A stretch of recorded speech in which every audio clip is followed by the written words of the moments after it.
여기서 도로 주행하는 사람들 되게 편할 것 같아. 언덕도 있고 막 그래야 되는 거 아니야? 이종은 언덕이 없나? 일종은 무조건 언덕이. 일종 언덕에서 차 세우고 다시 또 시동 켜고 미끄러지면 안 되니까 크러치에다가 엑셀에다가 주유를 거기서 옛날에 밟고. 좀 마이너스 깎였던 거 기억나. 맞아요 그거. 거기서 시동 꺼먹으면 감점 있어요. 도로 주행은 두 번째 만에 합격했고 세 번째 만에 합격했나. 기능은 두 번째 만에 합격했어. 첫 번째는 80점이 합격 기준인데 79점으로 떨어졌어. 마지막에 1초가 늦어가지고 79점으로 떨어졌고. 난 필기만 빼고는 다 한 번에 합격했어. 필기만 3번 봤어. 나는 필기는 거의 나 웃겨가지고 진짜. 그냥 아휴. 아침에 일찍 가서 몇 시간 동안 공부한 다음에 오후에 시간 맞춰놓고 아침부터 가서 그냥 공부해서 미리 예습 같은 거 하나도 없고 그냥 아침에 가서 문제집 사가지고 남자들이 그런데요. 아침에 가서 그냥 쭉 한 8시간 동안 벼락치기 공부한 다음에 오후에 시험 봐서 합격했지. 난 처음에 갈 때는 아예 공부도 안 하고 가고 시험은 그때가 대학생 때였으니까 시험은 봐야 되는데 노느라 공부를 안 한 거예요. 나랑 친구랑. 그래가지고 그때 둘 다 떨어지고 그 다음에 두 번째는 둘은 붙었는데 나는 한 개인가 더 틀려서 떨어지고 세 번째 붙고 그런 다음에 기능하고 도로주행은 한 번에 더 붙었는데 진짜 웃겨가지고. 도로주행이나 그 기능하기 전에 아버지가 도와줬어? 아니요 그냥 학원 다녔어요. 학원? 학원에서 그냥 그 시간 채우고 그때는 그게 있었어요. 시간을 꼭 채워야 되는 의무사항이 그거가 있었어. 그 운전 학원이 두 개가 있었어. 그 하나는 기능 같은 것만 연습시켜주고 도로 주행도 연습시켜주는데 시간이나 그걸 따로 하진 않고 그래서 운전 전문 학원이라고 해가지고 거기는 시간을 채운 다음에 그 학원 자체 내에서 맞아요. 도로 주행까지 하는 거. 맞아. 그게 거기 비쌌어. 학원비가. 다녔어요. 거기 다녔어. 그게 학원비가 100만 원이 넘었었고 나는 같은 경우 그냥 기능만 가르쳐주고 도로 주행 한 2번 정도 그 실습 연습시켜주고 그러면서 바로 시험 보는 거거든. 그러니까 나는 필기를 먼저 합격하고 온 다음에 그 학원을 끊었지. 그때 45만 원인가 40만 원인가 내고서 기능을 5번인가 5일인가 연속으로 가서 배우고 그 다음에 기능 합격하고 기능 그러니까 시험을 보는 거야. 한 번 떨어지고 나서 그 다음 주에 한 번인가 더 연습을 시켜. 그게 쿠폰 같은 거야. 2번인가까지 기능 떨어질 때까지는 해준다 그래가지고 한 번 떨어지고 그리고 기능 한 번 더 연습하고 그러고 나서 시험 봤지. 그래서 두 번째 합격할 때는 나 100점으로 합격했어. 첫 번째 합격할 때는 첫 번째는 떨어질 때는 79점으로 떨어졌다가 두 번째 합격할 때는 100점 만점. 도로 주행도 첫 번째 뭘로 떨어질 기억 안 나요. 떨어지고 두 번째가 좀 아슬하게 떨어졌어. 되게 아슬하게 떨어졌고 세 번째는 되게 거의 고득점 거의 만점이었을 거 세 번째도. 기능 시험 볼 때 나보다 한 세 번째 앞에 있는 여자분인가 시험을 보는데 나도 시험 보는 날이었어요. 근데 그분이 그 T자 주차인가 그게 있었어요. 뒤로 후진해서 주차하는 거. 근데 그분이 그 후진 주차하면서 엑셀을 너무 심하게 밟았나 봐요. 뒤에 그 트렁크 뒷머리가 아예 그냥 잔디밭을 타고 올라간 거예요. 요런 거를 턱을 아예 타고 올라가 버린 거예요. 그랬는데 자기도 당황을 했는지 잘못됐다 싶어서 그걸 빨리 빼야겠다는 생각에 엑셀레터를 또 밟은 거예요. 세게. 그 아래다 놨다가 뒤로 놓기는 한 것 같아. 그 앞으로 갔는데 너무 세게 밟아서 우웅 하면서 차가 떴어요. 차가 떠가지고 그 앞에 잔디밭에 우웅 떠가지고 턱 내려앉았어. 다 당황했어요. 그때 막 시험 보는 날인데 막 시험 보는 사람들 다 구경하고 나는 막 심장 벌렁벌렁하고 막 그 시험 볼 때 거기 그 기능 시험 볼 때 거기 바로 뒤에 시험 보는 사람이 탔었는지 어쨌는지 기억은 안 나는데 그래가지고 다 내려가지고 막 빨리 내리라고 막 그러고 그 여자분한테 완전 다 당황해가지고 그 여자분 울지도 않고 그냥 당당하게 내려서 왔어.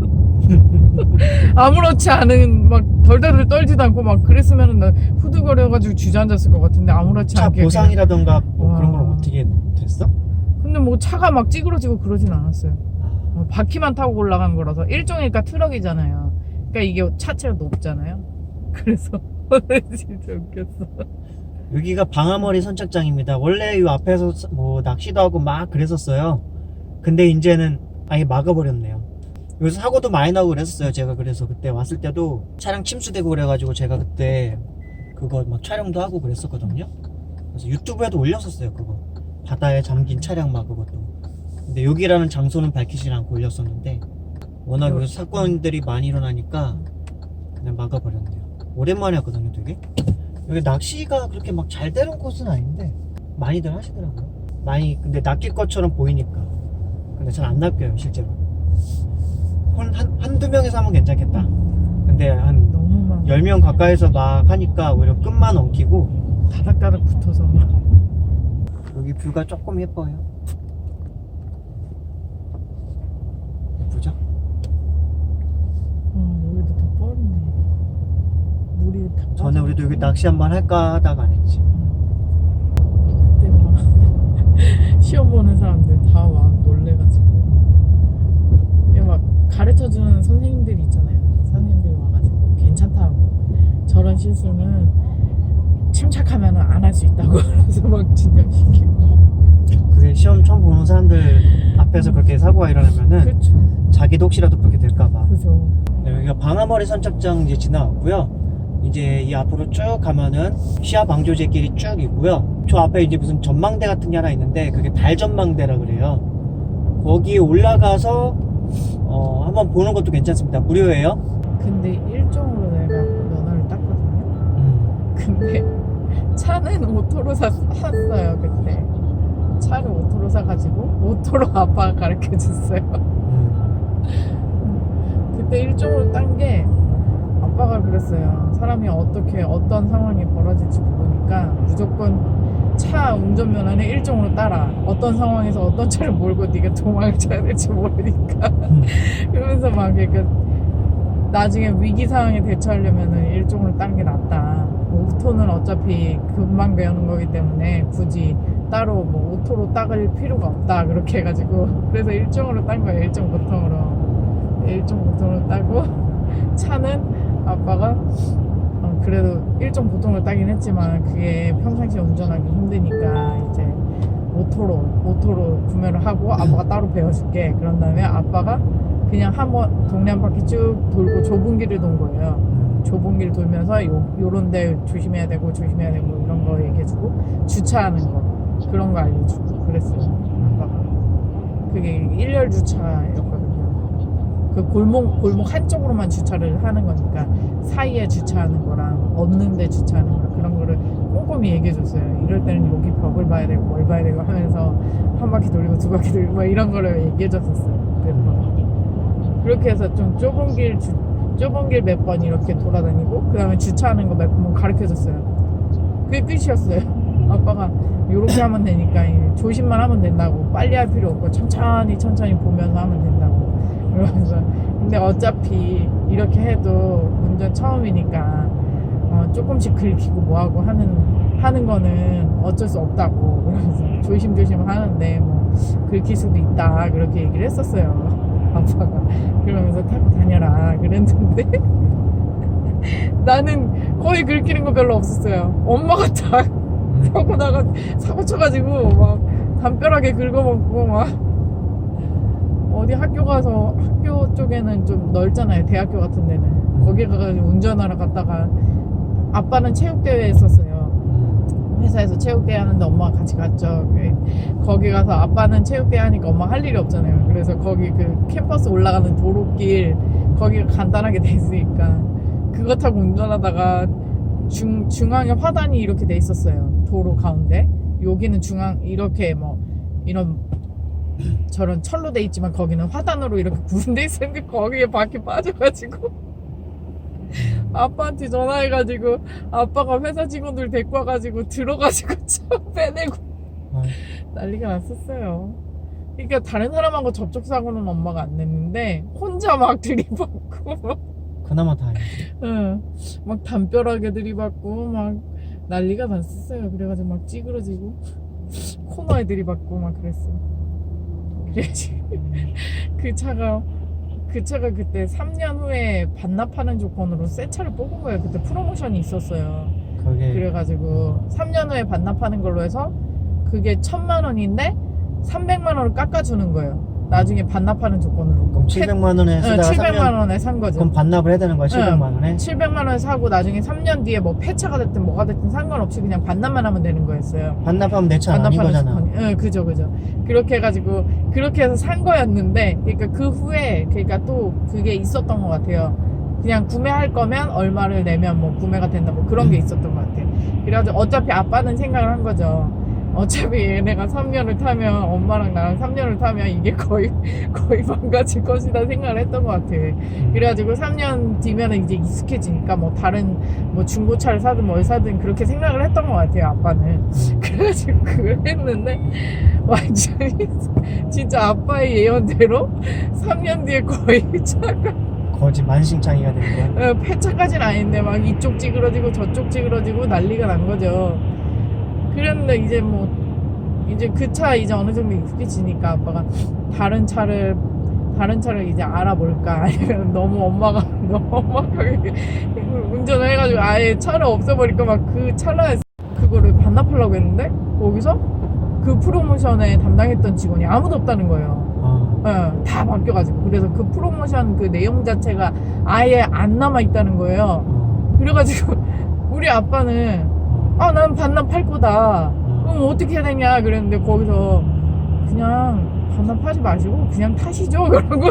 원래는 추가 비용으로 뭐 몇백만 원 내야 되는 게 있었는데 맞아요. 그게 있었을 거예요 분명히. 근데 그거 없이 그냥 타라는 거예요. 그러니까 우리 아빠는 찝찝한 거예요. 우리 아빠는 딱 그걸 지켜야 되는 사람이기 때문에. 그럼 나중에 이게 문제가 발생하면 어떻게 되는 거냐. 그러니까 아예 문제 발생할 일 없다고. 그거 자체가 아예 기록이 남아있지 않아서 제가 그냥 이게 뭐 계약사항에서 뭐 그게 나와있지 않기 때문에 걱정하지 마시라고. 그러니까 나중에 문제되면 당신이 책임질 거냐. 자기 걱정하지 말고 그런 거 뭐 아예 흔적도 없으니까 뭘 어떻게 딴지 걸 수도 없는 상황이라고 그렇게 된 거예요. 그래서 알았다고 해가지고 여기 왔어요. 그 차 종이 뭐야? 마티즈. 네. 쉐보레도 아니고? 마티즈예요. 그거 타다가 이제 타다가 결국에는 폐차했죠 나중에. 그러다 나중에 쉐보레 뽑으셨고. 그쵸. 중간에 맞아 내가 크게 한번 사고 났었어요. 그거 지나가고 있는데 옆차를 그냥 확 들이받아. 교통사고 너 많이 났었냐? 그거는 접촉사고였어요. 접촉사고. 나랑 친구랑 타고 가다가 거기가 신호등 없는 데였는데 되게 대학교 바로 옆에 길이었어요. 대학교 옆에 길인데 거기가 그냥 주택가고 되게 한산한 데인데 우리가 가고 있는데 옆에서 오는 차가 못 봤나 봐요 우리를. 딴 짓을 했는지 들이받아가지고 마티즈니까 휙 하고 돌아갔어요. 그래가지고 그때 우리가 그 근처에서 팥빙수랑 뭐랑 이렇게 사가지고 포장한 다음에 이제 학교 이제 강의를 들어야 되니까 강의 시간 1시간 정도 남겨놓은 상황에서 그거 포장해가지고 강의실 가서 먹고 이렇게 하려는, 그렇게 해가지고 이렇게 가고 있었는데 학교로 올라가고 있었는데 그냥 들이받아버린 거지. 그래가지고 우리 차는 돌아가고, 그래가지고 그 차 운전자가 정말 죄송하다고 계속 그랬어요.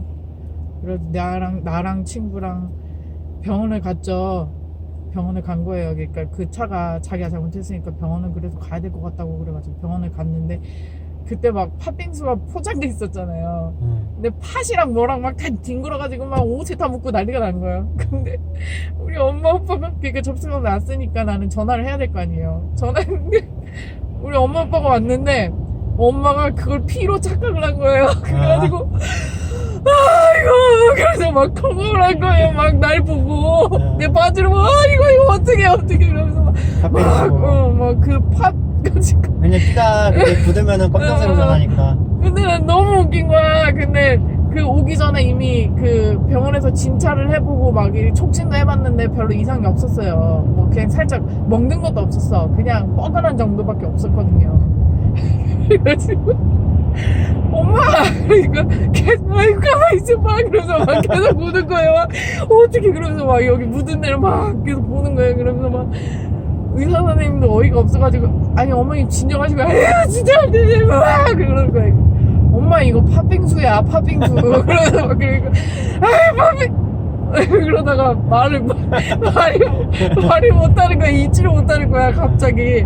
엄마 잘 봐. 나 찢어진 데도 없고 피난 데도 없어. 바지에 그냥 팥빙수 묻은 거야. 그러니까 아니 왜 팥빙수가 여기 묻었어? 그래서 아 그때 진짜 너무 웃겨가지고 아빠는 뒤에서 그냥 찬찬히 보고만 있었어요 그 상황을. 근데 아빠는 딱 보니까는 애도 멀쩡하고 다친 데 없고 그러니까 아빠가 그 상황에 엄마가 그때서야 알아가지고 엄마 오늘 멈추니까 아빠가 한마디 물어봤어요. 뭐 다친 데는 없고 그러니까 아 그냥 조금 뻐근한 거밖에 없어요. 그러니까 뭐 어떻게 사고 났냐 그거만 물어본 거예요. 그러니까 이렇게 가는데 저쪽에서 못 보고 그냥 들이받았다 그렇게 된 거예요. 그때 보상을 어떻게 받았어? 그때 차? 너무 웃겨가지고 거기서 다 보상해줬죠 그 차가. 그러니까 수리 같은 거 다 해줬어? 그러니까 그때 뭐 술이랑 뭐랑 이런 것까지 다 보상을 했었던 걸로 기억이 나요. 아빠가 다 처리를 했는데 막 그쪽 운전자가 정말 죄송하다고 막 그러고 자기가 핸드폰 보느라 못 봤다고. 핸드폰 보고 이렇게 운전하다가 그냥 들이받아버리고 되게 세게 우리는 그러니까 그 차가 오는 걸 인지하고 있었거든요. 근데 거기가 되게 한산하고 사고가 난리가 날 수 없는 상황이었는데 이렇게 보고 이렇게 지나가고 있으면 그냥 들이받아. 거의 운전석 말고 뒤쪽 문을 들이받았어요. 거의 꽁무니 쪽을. 그러니까 차가 휙 도는 거예요. 아 그때 생각하네. 웃겨가지고 그 문짝 뒤쪽 그 범퍼랑 문짝이랑 조금 찌그러졌지. 범퍼는 이렇게 살짝 내려앉았고. 그때 진짜 나 엄마 때문에 너무 웃겨가지고. 아니 근데 나라도 되게 막 차 사고 났다고 하면 당황해가지고 진짜 막 오면서 막 걱정을 했을 거 아니야. 얼마나 다쳤을까 뭐 했을까 그러면서 막 당황을 했는데 와보니까 막 피 비스무리하게 막 이렇게 이게 뜨네요. 막 이 묻어있고 그러니까 그때 그랬죠 진짜. 그게 팥빙수하게 묻었는데 그게 피라고 생각하면 얼마나 가슴 철렁해. 그렇죠. 근데 그때 이렇게 뒷꽁무니를 들이받아가지고 이렇게 휙 돈 거예요. 그러니까 내가 이러고 있었는데 휙 도니까 여기가 힘이 이렇게 들어갔다가 이렇게 들어간 거예요. 힘이 지탱을 해야 되니까. 그래가지고 병원 가니까 여기가 계속 후두후두 계속 떨리는 거예요. 그래가지고 근데 여기하고 요쪽 발인가? 하여튼 이렇게 도니까 내가 이렇게 계속 지탱을 했나봐요. 그 와중에 본능적으로 그렇게 해가지고 요쪽만 이제 막 되게 후두후두 계속 떨고 있었고 요쪽에 팥빙수가 묻어있으니까 팥빙수 팥이 터져가지고. 그거 말고 크게 그냥 걸어다니다가 교통사고도 크게 난 적 있었잖아. 응, 그거 있었죠. 그때는 대학교였어? 그때는 직장 다닐 때였어. 직장 다닐 때였고 이제 제주도였잖아. 응, 한 달 뒤에 이제 서울 가려고 계획하고 있을 때였어요. 그랬는데 이제 그때 내가 뭐 사러 가는 길이었거든요. 거기가 제주도의 문화재 앞이었어요. 근데 거기가 문화재고 신호등이 없어요. 그게 뭐 신호등하고 신호등 사이에 몇 미터 간격으로 그게 신호등을 설치할 수가 있는데 그게 안 되는 횡단보도였던 거예요. 너무 가까워서. 그러면 교통체증에도 문제가 있고 뭐 그렇다고 하더라고요. 그래서 거기는 횡단보도만 있고 왜 문화재 앞이니까 횡단보도는 있어야 되니까 다른 데 너무 멀고 그래서 횡단보도만 있었는데 거기가 사고가 되게 많이 나는 데래요. 나중에 이렇게 봤더니 거기서 사고 나는 거예요. 저쪽에서 이제 차가 오고 있었거든요. 내가 육안으로 확인했는데 좀 멀어 보이는 정도 거리. 그래가지고 나는 그냥 그거 인지하고 걸어갔는데 그 다음에 기억이 나는 게 없어요. 그래 눈 떴는데 병원이에요. 그 상황이에요. 근데 알고 봤더니 그 운전자가 면허 취소에다가 음주운전에다가 나를 뺑소니까지 친 거예요.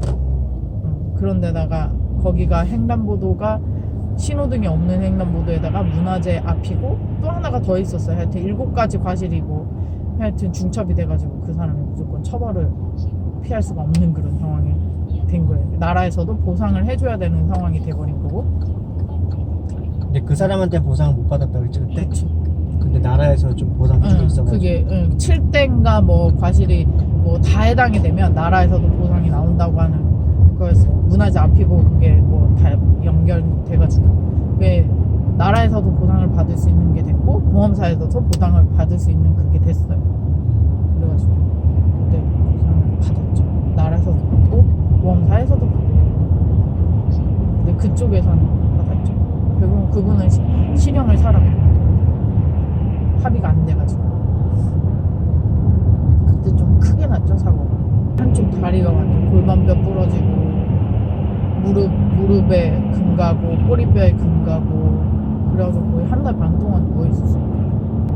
나는 교통사고라는 거는 남의 일인 줄 알았어요 그때까지는. 그것도 내가 보행자로 차가 나를 칠 거라는 생각을 한 번도 해본 적이 없었어요.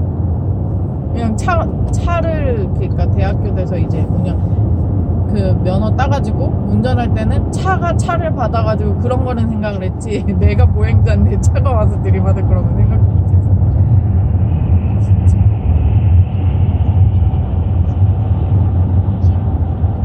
근데 진짜 눈 떴을 때 막 난리가 날렸죠.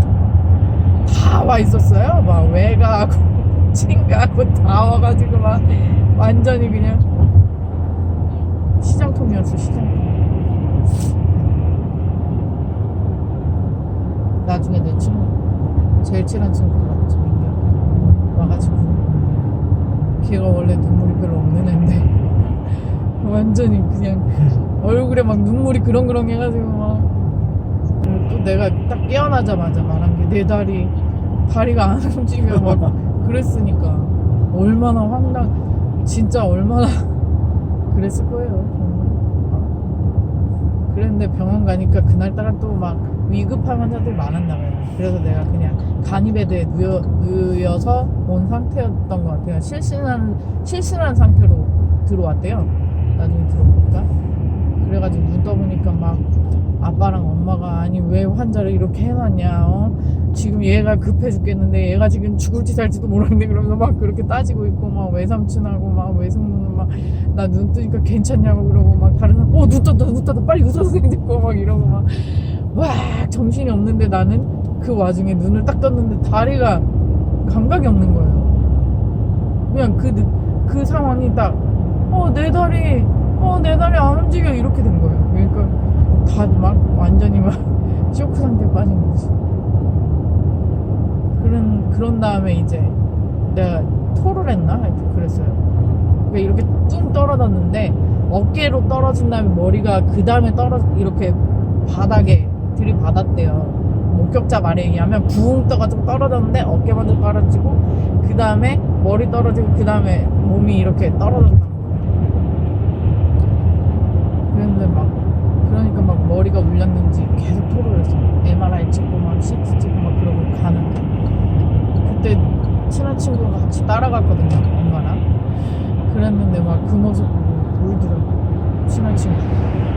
근데 뼈가 부러지니까 아프지가 않은 거예요. 전혀 아예 감각이 없는 거야. 그러니까 아프질 않으니까 뭐 막 아프다 뭐 그런 소리도 안 나오고 그냥 멀쩡한 상태였던 거밖에 기억이 안 나요. 그냥 멀쩡한 상태예요. 그냥 내 생각에는 아픈 데가 없으니까 그냥 어깨만 좀 뻐근했던 거예요. 근데 나중에 팔이 안 움직였다고? 팔은 움직인데 여기 다리 한쪽이 다리가 안 움직였지. 그러니까 아예 뼈가 부러져가지고 감각이 없는 거지. 감각이 없는 상태. 그러니까 뭐 아픈 줄도 모르지 나는. 그냥 여기가 안 움직이는 거밖에는 인지를 못하는 거예요. 아픈 것도 없고. 의사 선생님이 얘기하는데 뭐 엑스레이랑 MRI랑 뭐 얘기를 했어요. 병실에 와서.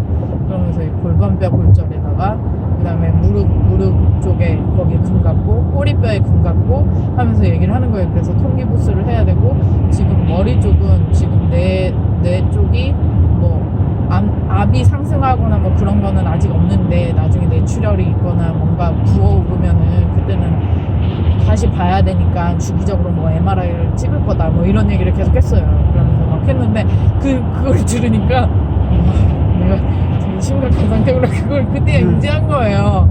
아픈 데가 없으니까 나는 그렇게 크게 뭐 다쳤다라고 생각을 안 하는 상태였지. 나는 그냥 근육이 긴장돼서 그런가 보다 했는데 그 상황이었던 거야.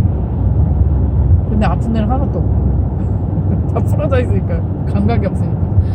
그래가지고 통기부스하고 의사 선생님이 그랬어요. 뼈 굳을 때까지 이거는 방법이 없다고. 그냥 누워 있어야 된다. 전혀 움직이면 안 된다고. 그래가지고 소변줄 꽂고 대변은 대변대로 이제 처리해 기저귀 차고 그랬었어. 소변줄이 나는 제일 불편했어요. 관이 들어가 있으니까 내 몸 안에. 그러니까 소변은 마려운데 바로 그냥 쌀 수가 없는 거예요. 그게 적응이 안 되잖아요. 화장실 가서 써야 되는데 그 소변줄을 통해서 나온다고 계속 얘기는 하는데 그게 적응이 안 되니까 도저히 뭐 하고 싶어도 할 수가 없는 거예요. 소변을 넣고 싶어도. 그게 적응이 너무 안 돼가지고 되게 불편하고. 그래서 간호사들이 그러더라고요. 그게 원래 불편하다고. 근데 괜찮다고. 그게 뭐 세거나 그러지 않는다고. 그리고 환자분 같은 경우에는 지금 움직일 수가 없는 상황이기 때문에 어쩔 수가 없다고. 불편해도 한번 힘을 주든지 뭔가 해보라고 그렇게 하는 거예요. 적응을 하셔야 될 것 같다고. 그럼 이건 언제 뺄 수 있냐고 그랬더니 그거는 뼈가 어느 정도 굳고 움직일 수 있어야지 가능할 것 같다고 그런 얘기를 한 거예요.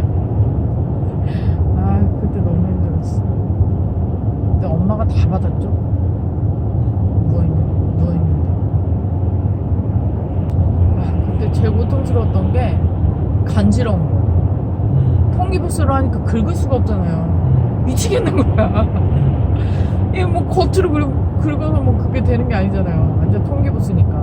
한쪽 다리를 다 기부스로 했으니까 미치겠는 거지. 막 진짜.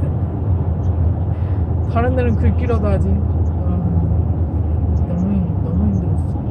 그래가지고 엄마가 뭐 어디 가서 짝대기라도 구해올게 했는데 너무 칭칭 감아놔가지고 짝대기조차도 들어갈 수가 없는 거예요. 그게 처음에 갈았을 때는 살이 통통하게 올라와 있어서 짝대기가 들어갈 수가 없어요. 근데 한 달 정도 지나면 이게 기부스 앞 때문에 살이 이제 얄팍해져요. 줄어들어요. 그래가지고 조금 틈이 생겨요. 그쪽으로 막 긁어보려고 했는데 그 되게 얇더라고요. 그 틈이 뭘 들어갈 수 있는 틈이 아니어가지고 미친 줄 알았어요. 기부스 언제 푸나 막 그거만 기다리고 있었어요.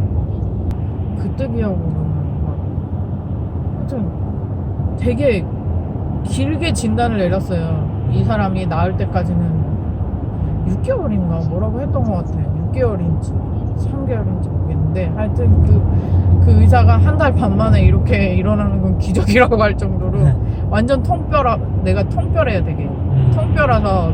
그리고 나이도 젊어가지고 금방 붙은 것 같다고 그러면서 그런 거예요. 되게 이쁘게 어긋나게 붙은 것도 아니고 되게 이쁘게 잘 붙었다고. 완전 튼튼하게 붙었다고.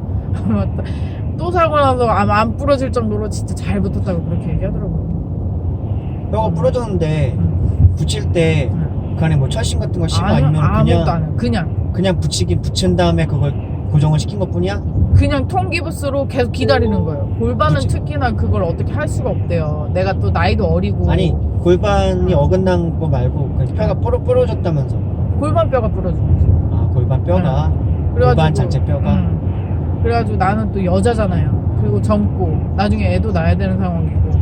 그러니까 쉽게 그거를 판단하기가 어려운 거예요. 그러니까 의사가 아무래도 내가 나이가 젊으니까 이게 자연적으로 붙을 수가 있다. 그렇게 해가지고 아예 통기부스를 해놓고 고정을 시켜놓은 거예요. 움직이지 못하게. 사람이 진짜 특이하다. 뼈가 부러졌는데 되게 탁 붙여놓으면 다시 그게 지가 알아서 쫙 붙어. 골반 자체는 그리고 되게 붙이기도 되게 힘들대요. 그래서 최대한 안 움직이고 있으면은 자연적으로 붙을 수도 있다고 그러는 거예요. 내가 나이가 또 젊고 그러니까. 그래가지고 그리고 여자고 그러니까 기왕이면은 수술 안 하는 쪽으로 해가지고 그 의사가 결론을 내린 거예요. 그 대신에 절대 움직이면 안 된다.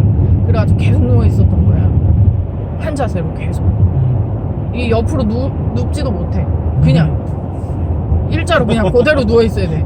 움직이면 안 돼. 그 자리에 한 1개월 있었다고 그렇게? 한 달 반 동안 한 달 반 동안 어. 움직이지 못하는 거죠. 그래가지고 계속 엑스레이 계속 주기적으로 약간 찍으면서 식물인간의 상태는 살짝, 물론 의식 없는 상태가 식물인간의 상태긴 한데, 의식 있는 상태에서 몸 하나도 못 움직이고 있는 그런 상태. 다른 다리는 움직일 수 있는데 그쪽은 절대 움직일 수 없는 거예요. 돌아놓을 수도 없어. 그래가지고 계속 엑스레이를 계속 찍었어요. 그때 주기적으로. 처음에는 2주에 한 번 찍었나? 1주에 한 번씩 찍었나? 하여튼 그랬어요. 그렇게 해서 계속 찍다가 이제 서서히 이제 붙어간다고 얘기를 하는 거예요. 조금씩 붙어간다고. 그렇게 얘기를 해가지고 거의 한 달 지나니까 이제 어느 정도 잘 붙고 있다 얘기가 된 거고, 그때 한 달 반 돼가지고 거의 다 붙은 것 같다, 이제 물리치료를 해야 될 것 같다 해가지고 이제 통기부스 이제 풀고 물리치료 받고, 물리치료 받은 다음에 이제 어느 정도 이제 걸을 수 있을 것 같으니까 통원치료로 가고 그랬죠. 아무튼 진짜 어떻게 누워있었나 몰라. 하긴 이 감각이 없으니까 누워있을 수밖에 없지. 누워가지고 침대 돌려서 올린 다음에 밥 먹고 막 그랬어요. 계속 누워있으니까 상체랑 하체랑 다 힘이 없는 거예요. 손마저도 들 수가 없는 거야. 손가락은 움직이는데 이 수저들 힘이 없는 거예요. 계속 누워있으니까 근육이 다 풀려가지고. 그때 그랬죠. 진짜 되게 옛날이 같아. 그리고 의사 선생님이 다행이라고. 그래, 엄마는 되게 걱정했죠. 골반이니까 나중에 애도 낳아야 되는데 애 낳으면은 모든 게 다 열린다 그랬거든. 뼈도 그렇고 막 다 열린다, 막 골절도 입는 사람도 있어요, 애 낳을 때. 그러니까 엄마는 되게 걱정한 거예요. 얘가 여잔데 이제 결혼해서 애 낳아야 되는데 저것 때문에 애 못 낳고 그럼 어떡하나, 막 그런 거 막 걱정하고, 막 애 낳을 때 힘들면 어떡하나, 막 그런 것 때문에 의사 선생님한테 되게 많이 얘기했나 봐요. 막 절대 진짜 잘못되면 안 된다고 막 얘기했었나 봐요. 그런데 잘 붙어가지고 완전 통뼈가 그냥 완전히 떡하니 그냥 뭐 부러진지도 모를 정도로 잘 붙었다고 그러더라고요. 인간이 진짜 얼마나 신비하냐. 그러니까 뼈 부러졌는데 그게 다시 붙이니까 붙어. 그리고 나서 가만히 있으면 더 강하게 붙어. 그게 진짜 신기한 거지. 인간의 신체가. 그 부러진 것도 어긋나게 부러지진 않았나 봐요. 그냥 이게 부러져서 뒤틀린 게 아니라 딱 그냥 깔끔하게 부러져서 딱 이렇게 됐었나 봐요. 그래서 뭐 교정이나 뭐 이런 거는 굳이 필요 없을 것 같다고 그렇게 얘기했던 것 같아요. 그래서 그냥 가만히 누워만 있으면 된다고. 그때 목격자들 있고 막 해가지고 겨우 잡은 거예요. 그 목격자 없고 그랬으면은 잡기 힘들었지. 나는 기억나는 그 차 색깔하고 차종 밖에 기억 안 나. 근데 그때 대학생 커플하고 그 아줌마 3명인가 4명인가 있었어, 목격자가. 그래서 아줌마 한 명이 끈질기게 막 그 차를 쫓아갔대. 근데 막 열심히 쫓아갔는데 갑자기 안 보였더래. 그래가지고 그 대학생 커플이 앞에 두 자리를 본 거예요. 그 차 번호 두 자리를 보고. 그 아줌마들은 차 번호 뒤에를 어렴풋이 기억해서 잘 기억을 못하고 차종이랑 색깔은 다 일치한 거예요. 내가 말한 거하고 대학생들하고 다 일치한 거예요. 그래서 막 요즘 같은 때면 그런 거 증인도 잘 안 써주는데 옛날이니까 그게 가능했지. 그 아줌마들은 원래 제주 사람 아니고 그 옆에 섬에서 제주도 배 타고 와가지고 뭐 사러 왔던 사람들이었어요. 그러니까 자기네 집에 그러니까 가면서도 되게 막 걱정이 됐대요. 아우, 그 아가씨 죽었으면 어떡해. 그래서 막 되게 겁났대요. 자기네가 막 도움은 주고 싶은데 별로 그렇게 뭐 많이 본 것도 없고 차는 쫓아갔는데 차는 못 잡았고 그러니까 막 되게 겁나가지고. 근데 어떻게 물어서 전화를 했나 봐요. 전화를 했는데 내가 그 어느 대학교 병원으로 갔다 그렇게 그 얘기 들어가지고 그때 병문안에 왔더라고, 그 아줌마. 그 경찰한테 전화해가지고 물어봤대요. 그때 진술을 했잖아요. 뭐 목격자 진술하고 그런 다음에 무섭긴 한데 그래도 생사는 알고 싶어가지고 전화를 했었나봐요, 그 아줌마들이. 전화했더니 어느 대학교에 있고 뭐 얘기를 해줬나봐요. 그러니까 걱정이 돼가지고 음료수 사들고 왔더라고 그 아줌마들. 그러면서 와가지고 이제 엄마 아빠 만나가지고 얘기를 한 거죠. 자기랑 얘기를 해서 이랬다 하면서 아 그분들이시냐고 경찰들한테는 얘기 들었다고 하는데 아빠가 막 얘기하고 그러면서 그 아줌마들이 내 병실에 있는데 기부스 하고 있고 막 그러니까는 선뜻 못 들어오시더라고. 혹시나 환자한테 좀 뭐 할까봐 그래가지고 음료수만 주고 빨리 나와가지고 일어나라고 그러면서 그 병실 앞에서만 보고 가더라고. 음료수 주고. 그래서 우리 아빠가 되게 감사하다고 막 하면서 인사하고 그랬어. 그때 그 뺑소니 차량도 수배를 계속 했는데 처음엔 못 찾았어요. 근데 계속 좁히다가 아빠가 그 방송국 쪽에 친구가 또 있었어요. 그래가지고 그 지인한테 얘기를 한 거예요. 우리 딸이 이렇게 해서 억울하게 당했다. 그래서 네가 이것 좀 어떻게 좀 조그맣게라도 기사화 시키든 아니면 뭔가 방송을 좀 내보내줄 수 없느냐. 작은 방송이라도 이렇게 얘기해가지고 그분이 그거를 방송에 내보내주기로 했었어요. 그렇게 해가지고 한 와중에 이제 거기에 그 사고 친 남자분 가족인가 누가 전화가 온 거예요. 경찰서. 아무래도 엄마인가? 하여튼 전화가 와가지고 아무래도 우리 애가 좀 이상하다고 전화를 하는데 뭐 사고가 났는데 뭐 자기를 찾으려고 좀 그런 전화가 왔었다 그런 얘기가 된 거예요. 그러니까 그 엄마는 되게 겁난 거지. 자기 아들이 뭔가 사고를 쳤나 보다 싶어서. 그래가지고 결국에는 그 엄마가 전화해서 그 사람이 자수했다 그랬나? 하여튼 그랬던 것 같아요. 무서워가지고.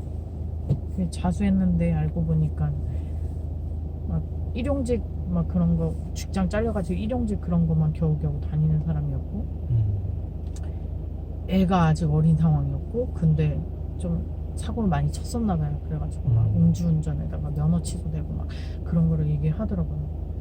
그렇게 해가지고 되게 막 힘들게 살고 있다고 하면서 그 뺑소니 친 남자의 어머니는 막 사정사정했는데 그 고모인지 누군가 와가지고 해선 안 될 말을 한 거지. 와가지고 막 뭐 식물인간 안 된 걸 다행으로 생각하라는 둥 막 그러면서 막 그렇게 처음에는 막 우리한테 부탁을 한 거예요. 막 어렵게 살고 있는데 뭐 한 번 봐달라고 뭐 하고 막 했는데 막 나중에 뭐 돈 벌게 되면은 우리 생활비는 좀 이렇게 빼고 나머지만이라도 드리겠다 뭐 이런 식으로 얘기를 한 거예요. 웃기잖아. 그걸 다 번 돈을 다 준다고 해도 모자랄 판인데 막 자기네만 생각하는 것처럼 계속 얘기를 한 거예요. 그 고모란 사람이.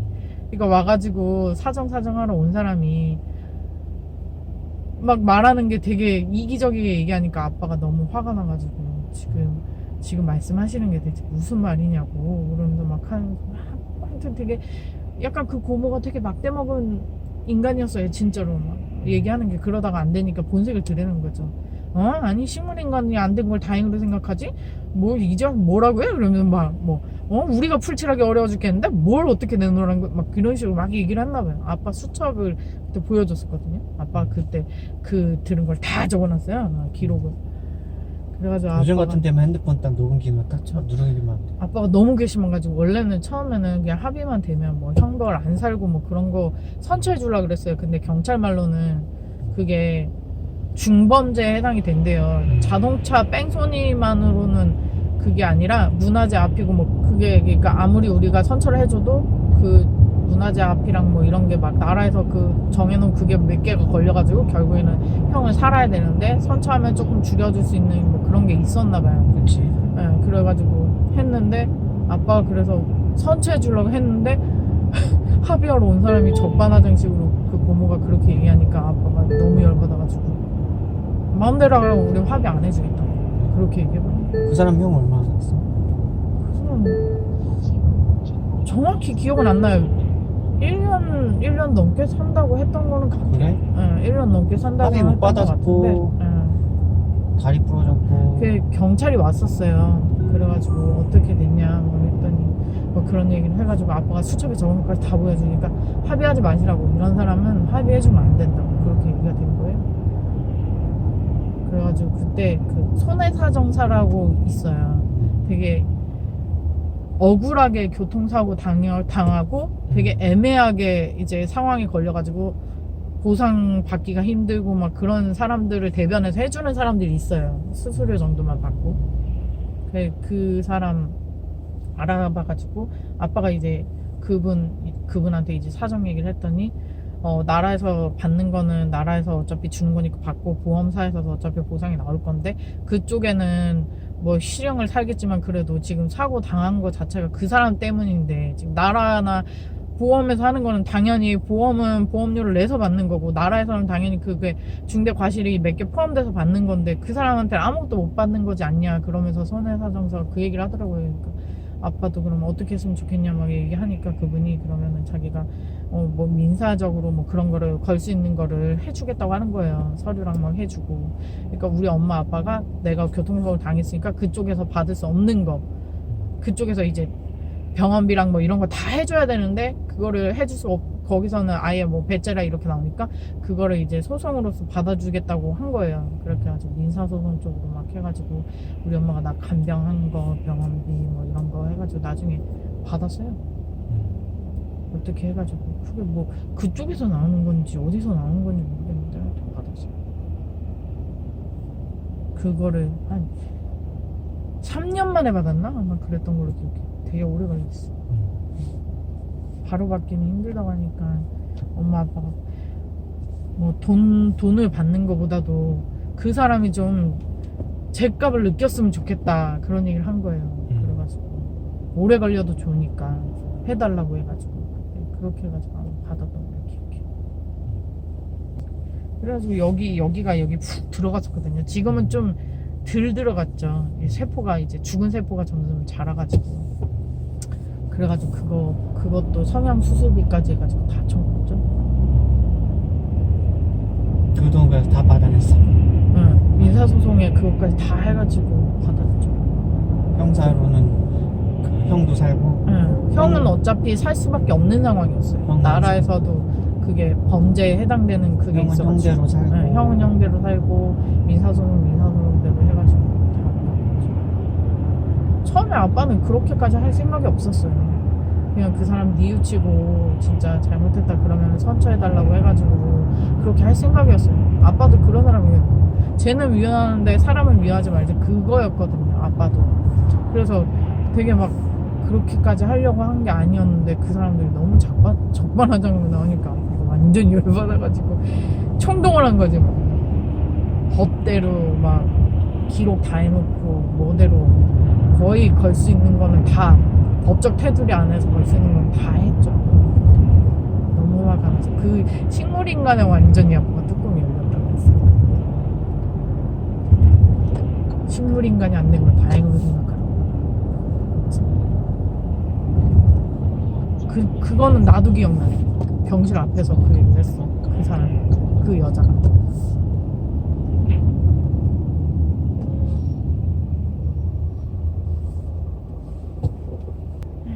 그 이후로 내가 체질이 바뀌었죠.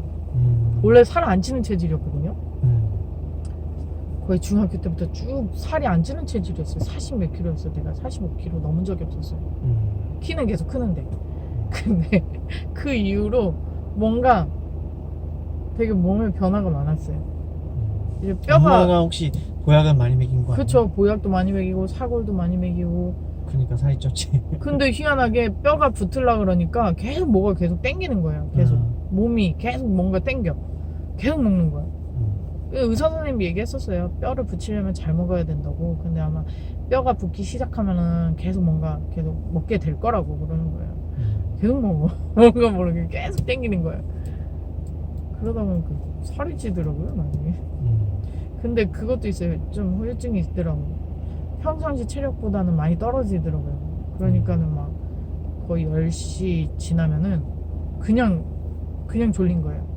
그냥 골아 떨어지는 거예요. 나도 모르게 그냥 잠들어버려. 친구들하고 얘기하다가도. 그런 경우가 되게 많았어요.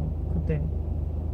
후유증 너무, 그러니까 체력이 막 떨어져가지고. 얘기하다 잠들고. 응, 얘기하다가 그냥 나도 모르게 그냥 잠이 든 거야. 그게 이제 습관이 되고 이제 잠 잘 자는 체질로 바뀌었나 보네. 근데 잠 잘 자는 거는 어릴 때부터 그랬대. 아, 원래 잠 계속. 네, 원래 잠은 잘 잤어요. 원래 잠은 잘 잤는데 그게 계속 그렇게 되는 거예요. 계속 나도 모르게 그냥 잠들어버리는 거예요. 그래가지고 한동안 되게 막 힘들었었어요. 한창 놀 텐데. 근데 막 되게 막 술을 당기고 그래가지고 거의 술도 많이 안 마시고 그런 상황이었는데 그래서 그때 그랬죠. 그게 한 1년 동안 그랬나? 근데 그 다음부터는 이제 서서히 이제 체력이 올라오고 하니까는 괜찮더라고요. 엄마는 되게 걱정했죠. 후유증이 있을까봐. 막 왜 비 오면 쑤신다고 막 그러잖아요. 그리고 막 갑자기 막 아프다거나 그 막 그 뼈가 잘 붙어도 막 무리하게 막 움직이거나 스트레스 받으면은 그 뼈 붙은 자리에 막 염증이 생기고 그럴 수도 있고 좀 여러 가지 다발적으로 많이 발생한대요. 갑자기 뇌도 그렇고 뇌도 갑자기 괜찮았다가 갑자기 팍 터지는 경우도 있대요. 발견 못한 것들이 있어가지고 그런 걸 너무 걱정한 거예요. 의사들은 그런 얘기를 하잖아요. 태어날 때 이런 경우가 발생할 수 있고 후유증이 이게 될 수도 있고 이게 될 수도 있다 뭐 하면서 계속 그런 얘기를 주니까 엄마는 겁도 나고 막 그랬던 거예요. 근데 완전 멀쩡했지. 후유증 하나도 없이 완전 건강. 그냥 비 올 때 조금 쑤시는 정도? 비가 오려나 그래서 막 어른들 쑤신다 그러잖아요. 그 정도? 그거 외에는 거의 멀쩡했지. 진짜 그 큰 사고에 비하면 완전 멀쩡하게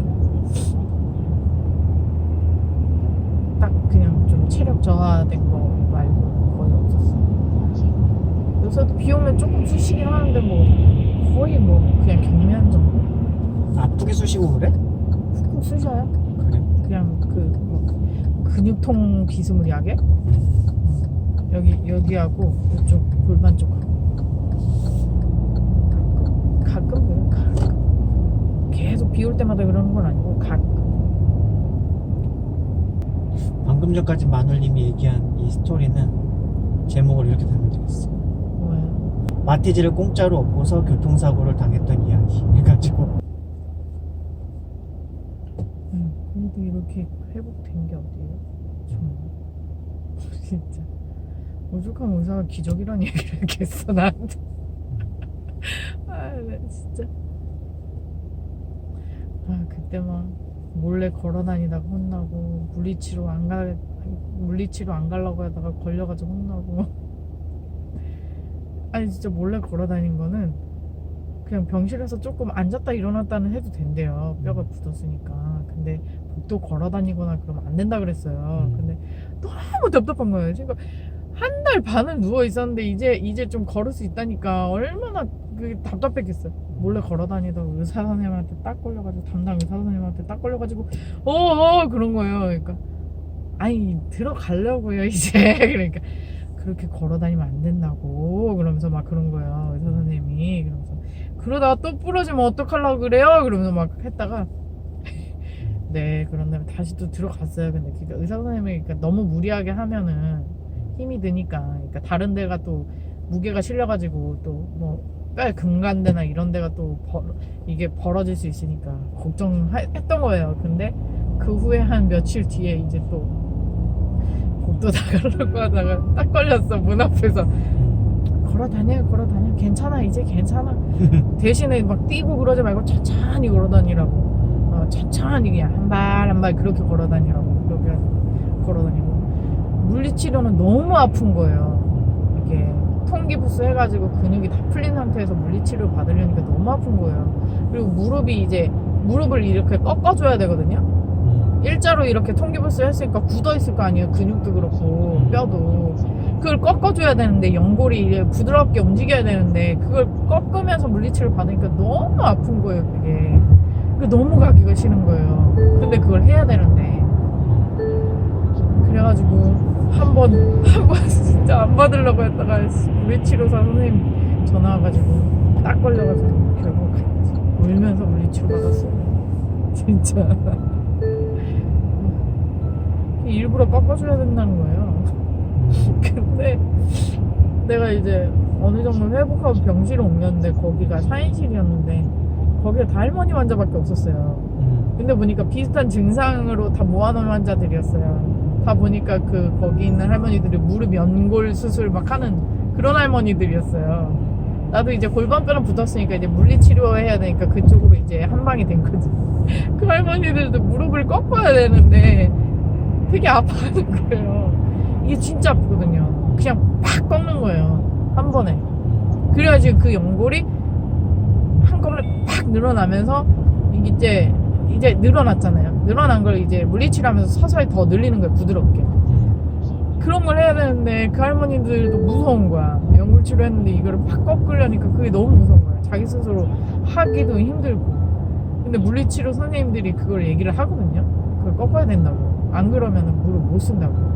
이게 평생 힘들다고. 한 번은 그냥 꾹 참고 하셔야 된다고. 그런 거. 나도 그 과정이었던 거예요. 아 정말.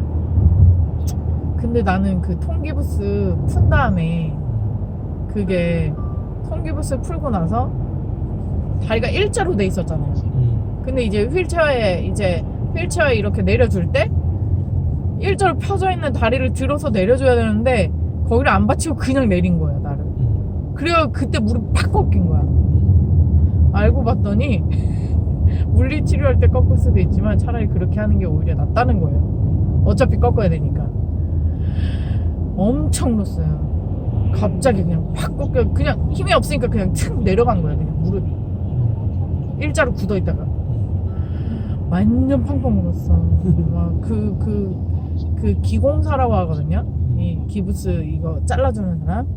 그 기공사 선생님한테 엄청 뭐라 그랬어. 내가 어떻게 그럴 수가 있냐고. 이거 풀어가지고 얼마나 아픈데 지금 얼마나 아픈지 아냐고. 그러면서 막 뭐라 그랬어. 근데 그 기공사분이 그랬어요. 안다고. 자기도 이거 얼마나 아픈지 안다고. 근데 이게 물리치료 받아도 어차피 꺾어야 되고 그러니까 어쩔 수 없다고. 어차피 한 번은 꺾어야 되니까 그냥 잘 됐다고 생각하시라고 그런 거예요. 그런 경우가 많은가 봐요. 그러니까 그걸 왜 꺾는 거야? 연골이 이게 굳어 있는 거예요. 통기부스를 하면 안 움직이니까 그냥 이렇게 굳어 있는 거예요. 이렇게 부채꼴로 이렇게 해서 부드럽게 우리는 움직여야 되는데 걔가 부채꼴이 됐던 게 그냥 일자로 펴져서 딱 굳어 있는 거예요. 그럼 무릎을 구부렸다 폈다를 해야 될 거 아니에요. 걸어 다니려면. 그럼 그걸 부드럽게 해줘야 되는데 그 방법 자체가 물리치료로 천천히 하는 건 의미가 없대요. 연골이 그렇게 바로 늘어나지가 않는데요. 그럼 물리치료 기간이 엄청 길어지는 거예요. 그러니까 차라리 한 번에 할 때 한 번 탁 꺾어 놓고 나서 서서히 물리치료로 그걸 부드럽게 만드는 게 나은 거래요. 원래 그렇게 해야 되는 거래요. 안 그러면은 나중에 더 힘들다고 그러는 거예요. 한 번에 그냥 팍 꺾고. 한 번에 이렇게 연골을 약간 굳어 있으니까. 굳어 있는 거를 한 번에 충격을 줘서 이렇게 늘려야 되는 거예요. 그냥 인위적으로.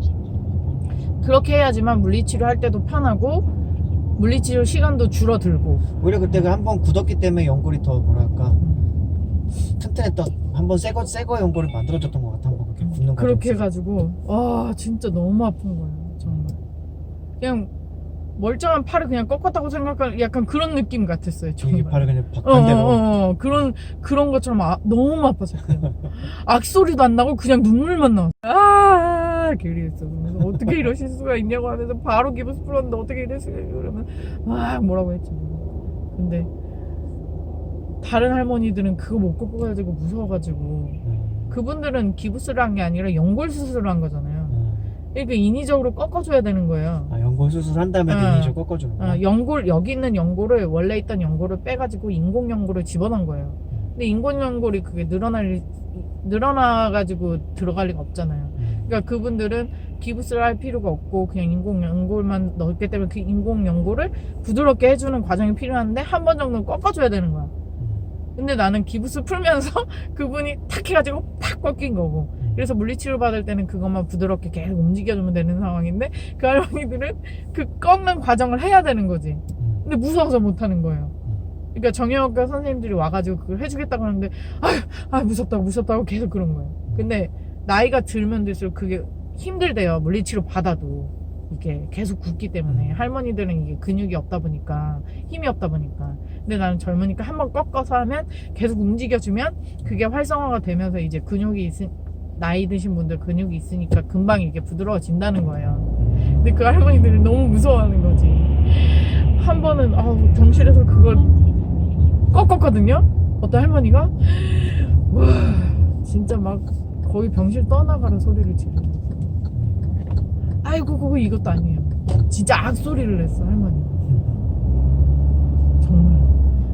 그러면서 정형외과 선생님이 이제 이거 했으니까 진짜 제일 아픈 거 넘어갔다고 이제 물리치료 받으시면 된다고 해가지고 물리치료 받으면서 서서 이제 이렇게 이제 무릎 구부렸다 폈다 하면서 천천히 움직이는 거예요. 그렇게 하면 이제 걔가 안 굽고 조금씩 부드러워지는 거예요. 근데 계속 운동을 해야 되는 거예요.